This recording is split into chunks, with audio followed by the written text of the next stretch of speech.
as we celebrate my dedication and first birthday. On February 23rd, Sunday, at 9 o'clock in the morning, the ceremony and reception will be held at Mia Training Center. To my dear godparents, I am truly grateful and blessed for you to be a part of my journey with God. I'm excited to meet you all. For the dress code, kindly wear casual clothes in pastel blue color. Your prayers and presents are all that we request, but if you desire to give nonetheless, these are the things that we would really appreciate. Save the date. See you on my dedication and birthday party. Your presence will add warmth and blessings to the special day. Lots of love, Ethan.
Kailan ka dumating?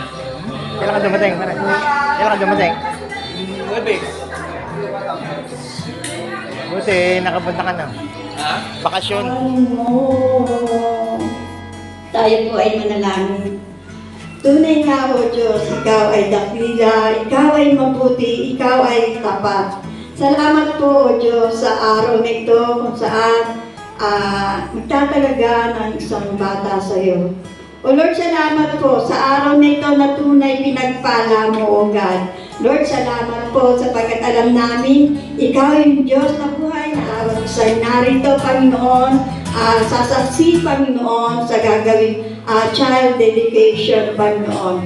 Lord, dalangin po namin ang patuloy na pagpapala mo sa lugar na ito, sa bawat isang narito. Ang patuloy na kaayusan, O God, ay pinagkakatiwala po namin sa iyo.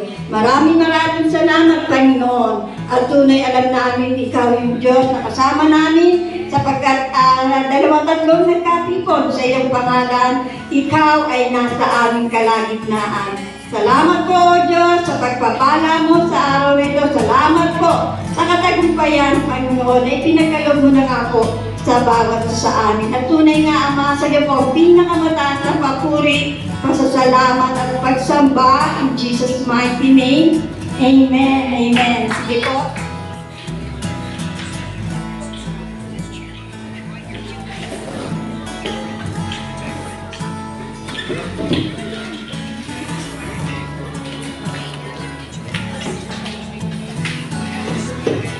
Okay, isang maganda, magbiyaya at pagpalang umaga po sa bawat isa sa pangalan ng Panginoon Jesus na nagsabi kung saan meron nagtitipon sa aking pangalan, naroon akong kasama nila.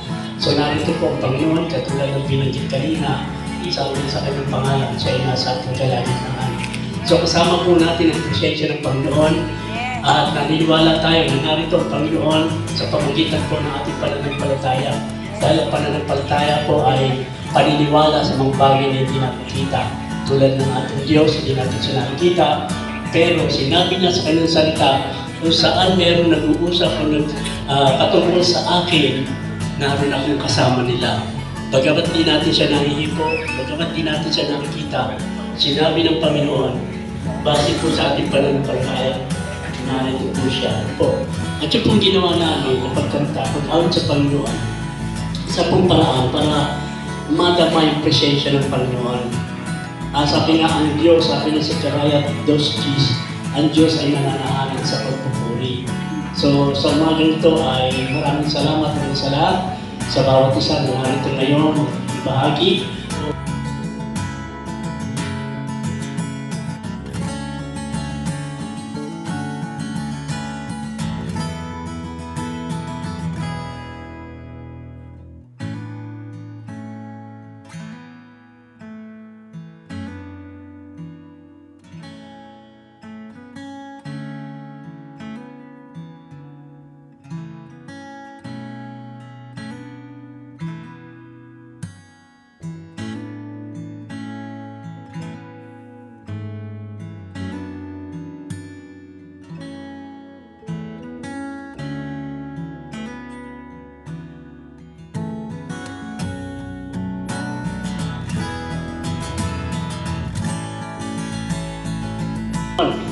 Sapagkat ang Diyos mismo nagtakda sa gawain ito, na ating sinusunod na walang pag-alinlangan ang makatuwirang tuntunin ng ating Panginoon. Maging ang ating Panginoon Jesus ay buong puso rin iniandog ng kanyang mapagmahal na magulang nung siya ay 8 araw pa lang.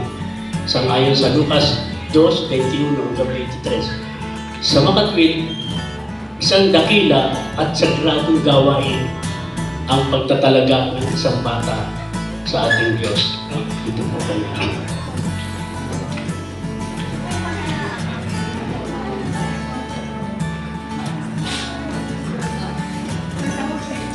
Sa mga esposa.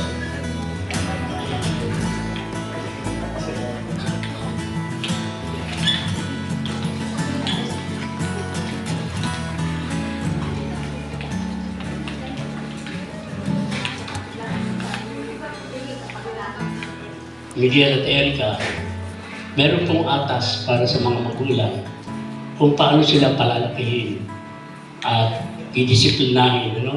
Meron pong binigay ang Diyos sa biblical na pamaraan sa pagpapalaki sa bata kung paano sila didisiplinahin. Pwede ba dito malap So merong utos o atas ang Panginoong Diyos sa mga magulang para doon sa inyong anak. Ito yung biblical na pamaraan para kung paano natin palalakihin o didisiplinahin ang ating anak. Binabanggit dito sa awit 127 verse 3, kaloob ng Panginoon itong mga bata, ang ganitong supli ay tunay na pagpapala. So pagpapala po ang magkaroon ng supli o bata o anak. So, habang lumalaki ang batang yan, siyempre, kinakailangan turuan mo siya. Sabi ng Kawikaan 22 verse 6, ituro mo sa bata ang dapat niyang lakaran upang sa paglaki niya, hindi niya ito malimutan. At ganyan din sinasabi sa 19:18, ituwid mo ang bata habang may panahon, kung hindi ikaw pa ang tutulak sa kanyang pagkaparoon. 29:15, magbibigay ng aral ang pamalo at saway, ngunit ang batang pinalayaw ay kahihiyan ng magulang. 29:17, ang anak ay busugin sa Kawikaan 22 verse 13. Disiplinahin mo ang bata, ang wastong pagpalo ay hindi niya ikamamatay, manapay ililigtas mo ang kanyang buhay. So yung po palang palo, pagsaway sa bata ay nararapat.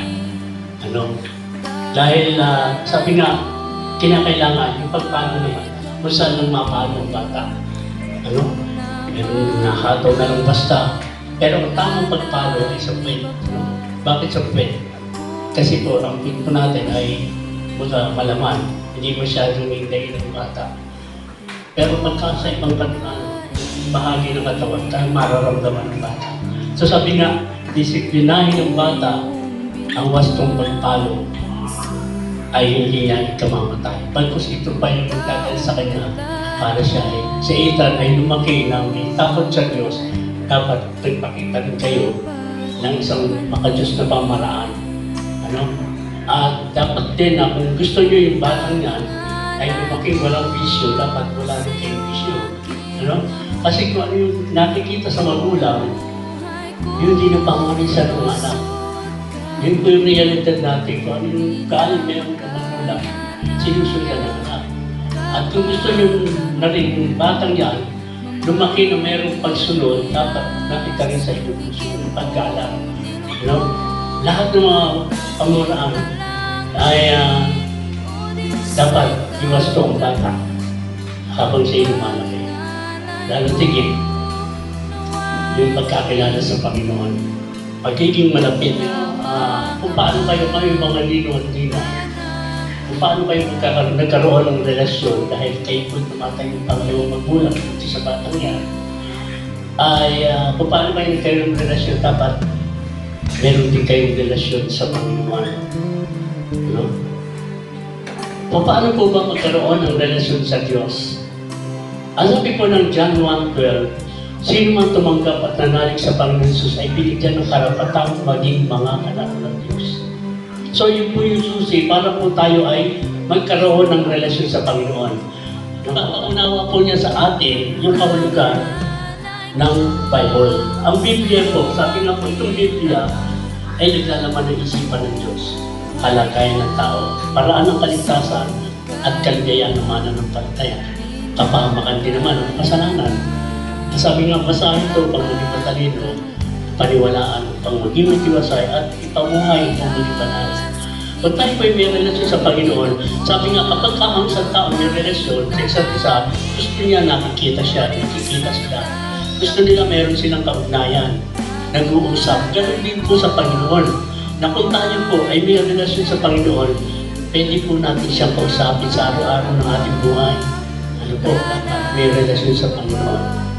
Although alam natin may Diyos, naniniwala tayo may Diyos, pero yung maranasan ng Diyos, yun ang kulang. Kaya ang Diyos po ay patuloy na nanawagan sa atin na kailangan po natin talaga na sa bawat isa sa atin, kasi tayo nga po inilikha ng Panginoon, hindi lahat ng guguli ng panahon dito sa mundo, kundi ang paglingkod ng Panginoon. Dahil yung buhay po natin, siya po yung may awa, tayo ay makasalanan pa. Sabi nga ng Roma 3:23, sapagkat ang lahat ay nagkasala at walang naging karapat-dapat sa paningin ng Diyos. At ang kabayaran ng kasalanan ay kamatayan. Subalit ang kaloob ng Diyos, buhay na walang hanggan kay Kristo Jesus. Once na tayo may tumanggap sa Panginoon bilang Panginoon sa ating tagapagligtas, doon po ilalagay ng Panginoon yung kailangan. Iniyakasalaman. Ngayon, ay pag tinanggap niyo ang Panginoon, nagkaroon kayo ng relasyon sa Panginoon, ito naman po yung tinatawag ng spiritual birthday. Doon magpapasimula na kapag tinanggap niyo si Jesus, yung pangalan, nakasulat sa aklat ng buhay. At ang pangako ng Panginoon, yung kaligtasan. Dito pa lang po pinapaunawa na yung daan ng kaligtasan. At 2 beses po ako nagkursilyo, nagsakrista na hindi po ako nabago. Ang tanging nakapagpabago sa akin, ito lang ang salita ng Panginoon. Kaya nga isa rin daan para tayo maligtas. Mismo si Jesus ang nagsabi sa John 3:3, except a man be born again, he cannot enter or see the kingdom of God. Maliban ang isang taong panganak na muli, hindi siya paghaharian ng Diyos. Hindi niya makikita ang lupa. Maliligtas. Sa Roma 19, sabi niyo, kung ipapahayag ko ng labi na si Jesus ay Panginoon at sasampalataya ka ng puso na siya'y muling binuhay ng Diyos, maliligtas ka. Sa pamagitan po pagpapahayag ng ating pananampalataya sa ating Panginoon na nagmumula sa ating mga puso. Gusto ko lang po kayong tanungin, no?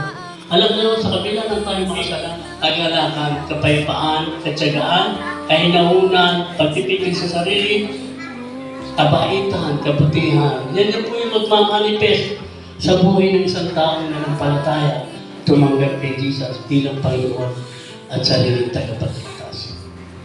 Ulitin ko po, ang Panginoon ay kumakatok sa labas ng pinto ng puso. Na kung siya'y pagbubuksan niyo, mananahan siya sa inyo. Ang sabi po ng 2 Korinto 6:2, ngayon na ang panahon ng paglilipas, hindi bukas. Ano? Hindi mamaya, kundi ngayon na. Hindi natin hawak ang ating buhay. Kaya kung alam natin, ako'y nagpiyano. Kung sasabihin natin, mabait naman ako eh. Wala naman ako inagrabyado. Pero ang sabi ng Biblia, sa unang Pedro 4:18, ang sabi doon, kung yung matuwid halos hindi maligtas, gano'n pa kaya yung hindi kumilala sa banal na salita na siyang salita ng Diyos. Ngayon na ang panahon ng paglilitaw. Mahal sa pagharap natin sa Panginoon, mahal po kayo ng Panginoon at ayaw niyo po kayo ng mapahamak. Lahat po tayo, kung ang Panginoon ay hindi po nagdusa doon sa krus na Kalbaryo, wala pong kapatawaran, wala pong kaligtasan. Pero salamat sa Panginoon, kanyang pagmamahal sa bawat isa sa atin. Ibinigay ng Diyos ang kanyang kaisa-isana para tayo huwag mapahamak. At sabi pa ng 2 Pedro 3:9, ang Diyos ay hindi magpapaliban sa kanyang pangako. Ibig niya na ang lahat ng tao maligtas at makaalam ng katotohanan. So sa oras na ito, mananalangin po ako ng pagtanggap sa Panginoon. Amin niyo po na ito'y pagtanggap niyo rin. Ganun po yung ginawa ko. Panginoon, sabi na po, Samuel 16:7, ang Diyos ay tumitingin sa puso. Alam niya, kung siya nga itinanggap niya. Sige, pumikit tayo manalangin. Panginoon, salamat po sa iyong mga salita na aking po napakinggan. Salamat po, Panginoon, na ang tanging kaligtasan ay nagmumula lamang sa aming Panginoon Jesus. Panginoon, inaamin ko na ako po yung makasalanan at nangangailangan ng tagapagligtas. Panginoon, sa oras na patawarin mo po ko sa lahat ng kasalanan na gawa ko, sa pagkukulang ko sa iyo, O Diyos. At sa oras din ito, Panginoon, tinatanggap kita bilang Panginoon at sarili kong tagapagligtas. Ikaw na, Panginoon, ang maghari sa buhay ko. Ikaw na ang maging Panginoon. Sabi ng unang Juan 5:11, ito ang patotoo, pinagkaloob sa atin ang buhay na walang hanggan sa pamagitan ni Kristo Jesus. Ang pinananahanan ng anak ng Diyos ay may buhay na walang hanggan. Ngunit ang wala nito ay hindi pinananahanan ng anak ng Diyos. Kasunod pa nun, isinusulat ito sa inyo upang malaman ninyo na kayong nananalig sa anak ng Diyos ay may buhay na walang hanggan. John 15:24. Katotohanan sinasabi ko sa inyo, nakikinig sa aking salita at nananalig sa nagsugo sa akin ay may buhay na walang hanggan. Hindi na siya matulad sa katiliman, hindi inamon na siya doon at inilagay sa kabilang-bilang establishment. So, balik tayo doon sa ating pong pag-atas sa ating mga magulang kung paano palalakihin at didisiplinahin ang ating anak. So sabi nga, ang mga bata ay isang handog at kayamanan lamang mula sa Diyos. Sa mga tuwid sila ay pag-aari ng Diyos at tayong mga magulang ay naatasan lamang upang arugayin, mahalin, palakihin at pusugin sila gulang. Napakalaga na lubusan nating maunawaan at may sa katuparan ang mga obligasyong nakaatang sa ating mga balikan. So tatanungin ko po kayo, Miguel at Erica, kayo kaya upang palakihin ang inyong anak? Ang lakas naman. Ha? Ayun. Hindi po sa akin namin sa Panginoon. Kayo ba ay nangangakong magsisikap na magpagtatawag ng isang Kristiyanong tahanan na puno ng pag-ibig at kapayapaan at kasaganaan. Kayo ba ay magpapakita ng magandang halimbawa para kay Nathan? Ethan, ano Ethan? Ethan ba Ethan?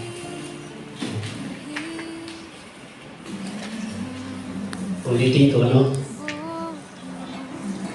Kayo ba ay nangangako magpapakita ng magandang halimbawa para kay Ethan sa isip, sa salita at sa gawa? Kaya, ito yung pinaka-anong tanong. Kung sakali man, na lumaki ang batang niya at tawagin ng Panginoon sa paglilingkod, hindi niyo ba siya ipagkakait? Dumating ang panahon na isa yan sa tinawag ng Panginoon. Lahat tayo tinawag ng Panginoon para magkaroon ng kaligtasan. Pero meron tinawag ng Panginoon.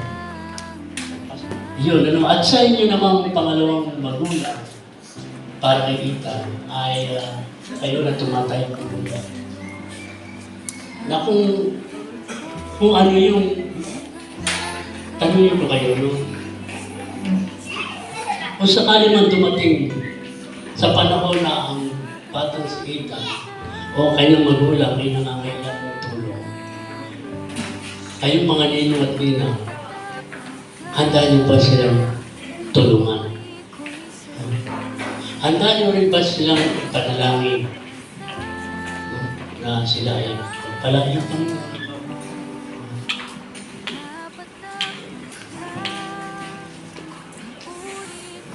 At magpapakita rin ng halimbawa sa isip, salita at sa gawa. At hindi lamang hindi natin na inaanak natin yan. Hindi lamang sila alalahanin pagkapasko. Kundi sa araw-araw, nakikita sa halimbawa, alam naman natin na ang katukulan, responsibilidad ng isang libro na sa kanyang inaanak.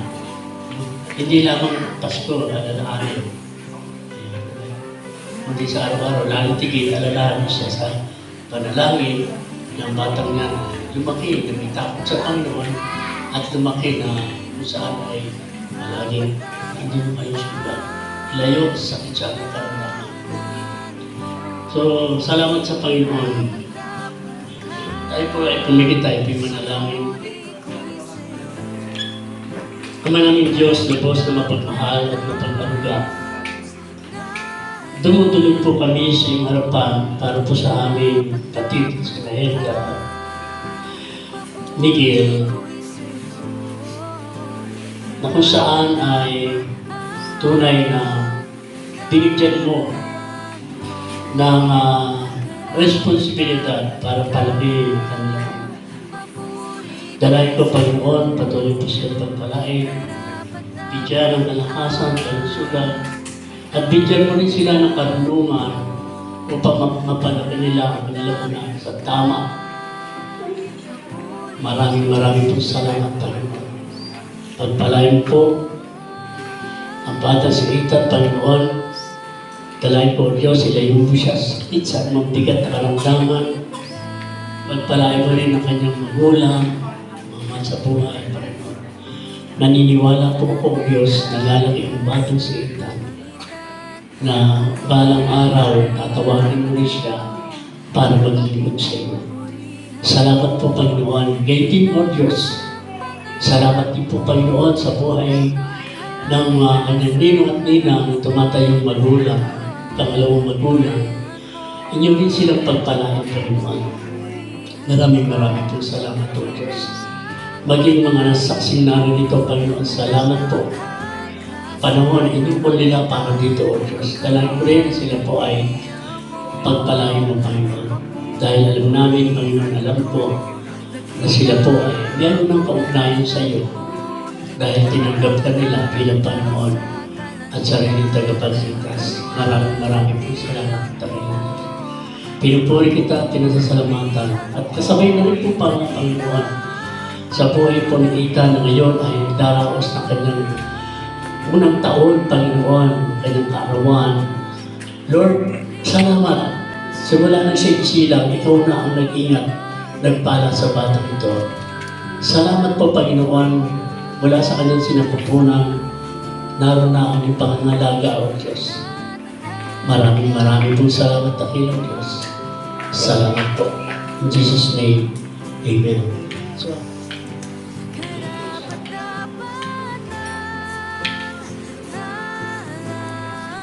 okay.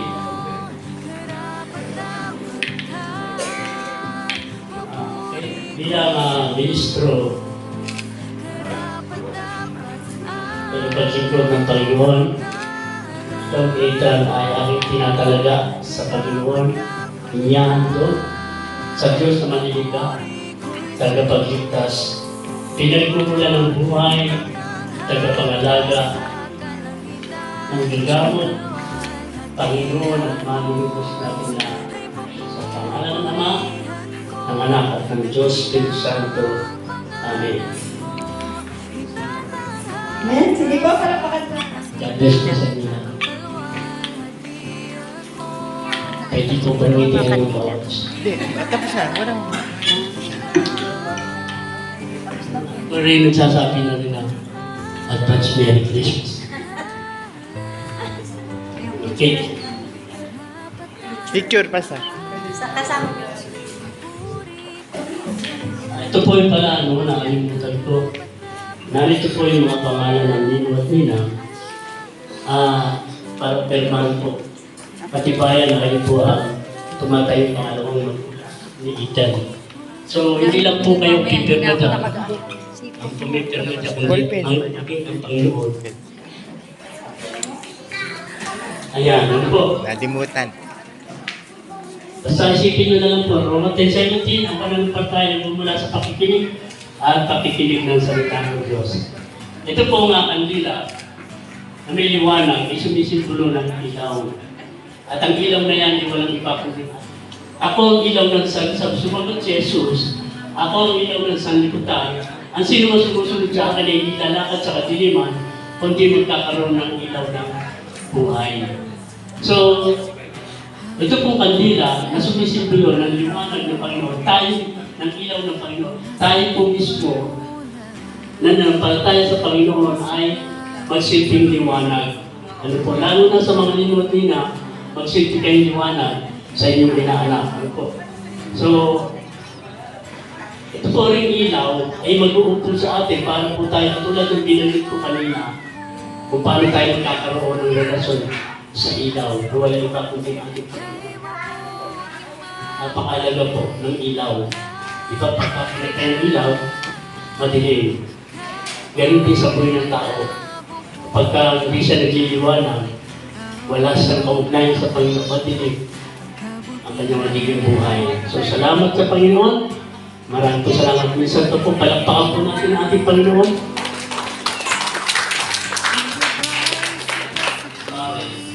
Pag hindi nagkaunawaan, magsauli na tayo ng kandila. Ano? Pero dahil sa isang kandila, walang sauli lang. Ano? Sige ang Panginoon. Diba? So, salamat po mga kapatid. Ito po, okay. Ito pa. Meron. Sige po, yung pong sponsor yung Nino or Nina na nandito. Ipirma po tayo sa pangalan. Nabasa. Patuloy na lang muna. Basa ba? Hindi na masyado. Opo.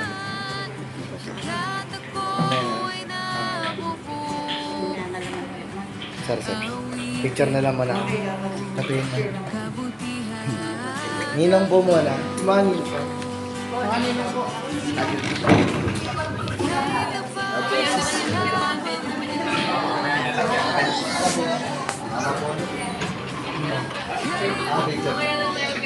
Nasa po eh.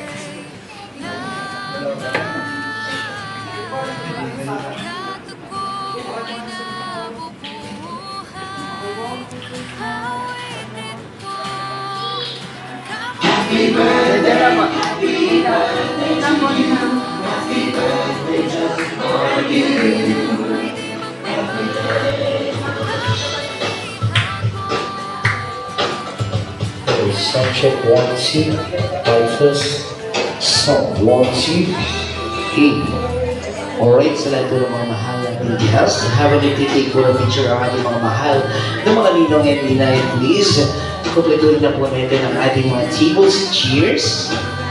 Later we're going to have our lunch. Siyempre magkakaroon po muna tayo ng table by number photo of before we go to our buffet table. Thank you so much. And of course, after po ng ating lunch time, ay tuloy-tuloy na tayo with our birthday celebration of Ethan Matthew. Kaya naman po sana ay patuloy nyo kami sa bahay na tumatapos ang birthday celebration ng ating mahal na si Ethan. Thank you.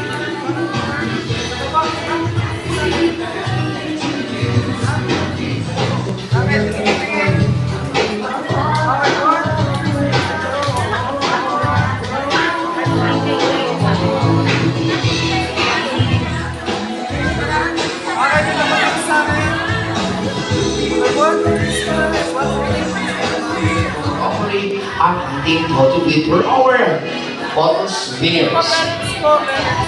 Salamat po, Panginoon, sa mga biyaya at pagkapalan kung natatanggap mula sa iyo ang kalakasan pisikal, kalakasan spiritual, hindi mo Diyos sa kalusugan ng bawat.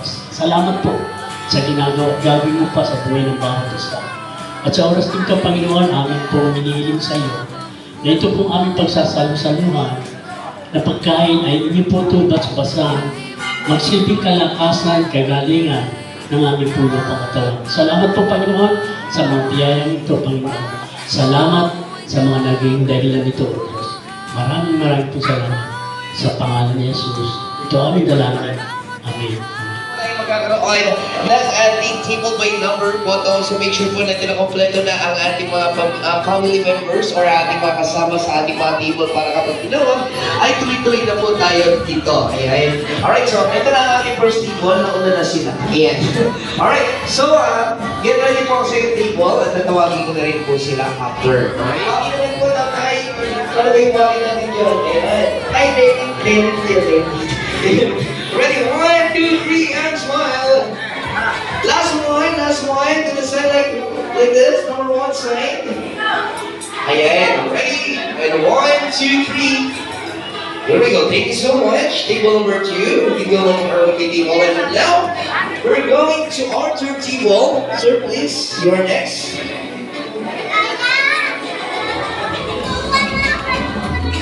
Diyan. Mo. Paunahin mo na.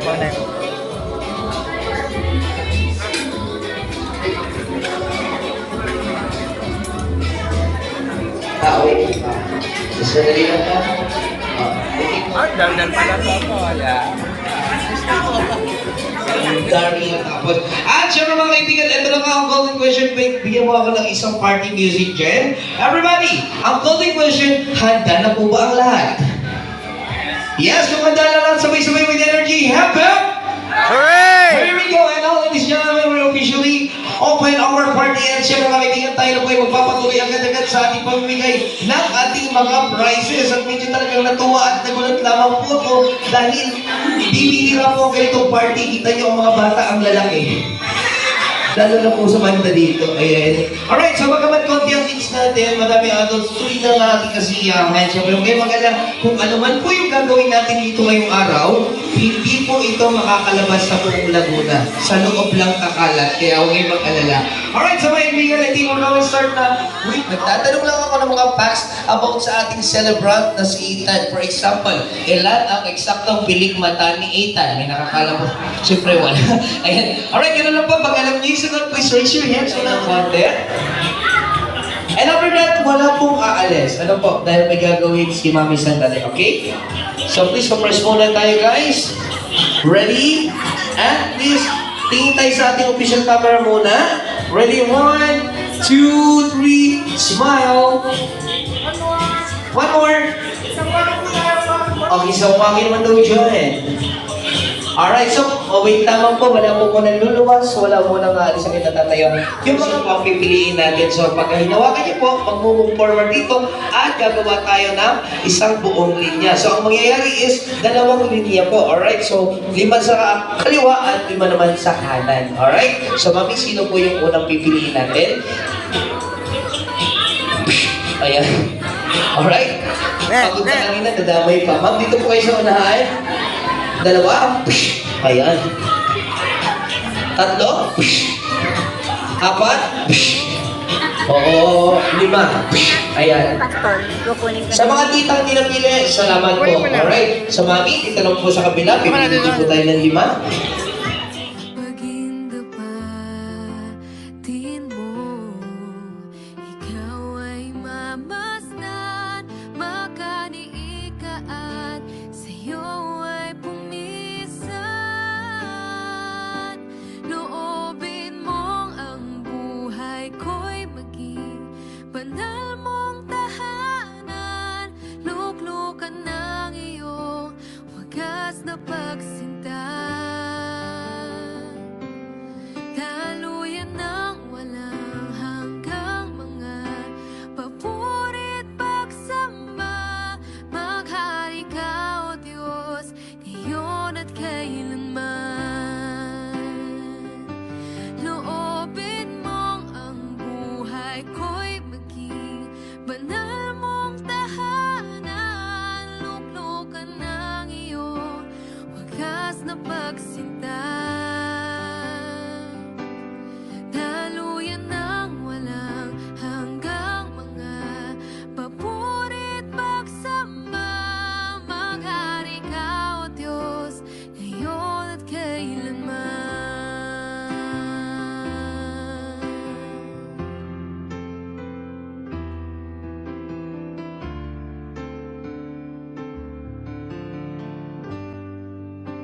Maghari ka, O Diyos.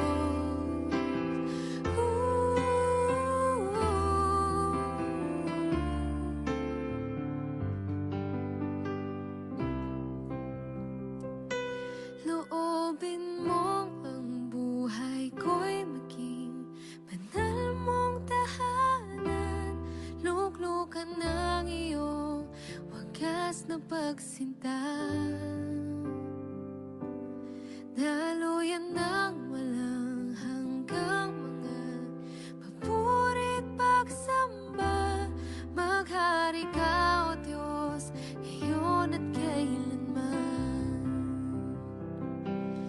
Daluyan ng walang hanggang mga papurit pagsamba, maghari ka, O Diyos, ngayon at kailanman.